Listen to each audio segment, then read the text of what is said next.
લખપતમાં આંતરરાષ્ટ્રીય મહિલા દિવસની ઉજવણી કરવામાં આવી। પાનોદરામાં મહિલા વિકાસ ચેરિટેબલ ટ્રસ્ટનું આયોજન। લખપત મિશન મંગલમની બહેનોની મોટી હાજરી જોવા મળી।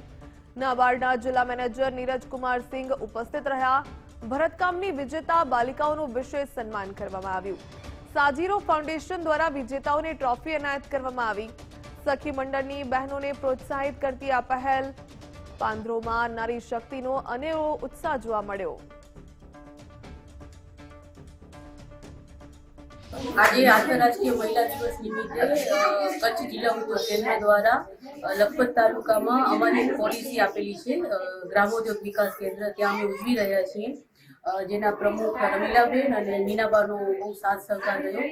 જેમાં આપણે જાણીએ છીએ કે મહિલા દિવસ છે એટલે ચોક્કસપણે આપણે આમાં મહિલાઓને આગળ વધારવા માટેની એમને પ્રોત્સાહન આપવા માટે આ કાર્યક્રમ યોજ્યું છે। જિલ્લા ઉદ્યોગ કેન્દ્ર હંમેશાથી હસ્તકલા અને હાથશાળથી જોડાયેલ કારીગરોને સપોર્ટમાં રહ્યું છે।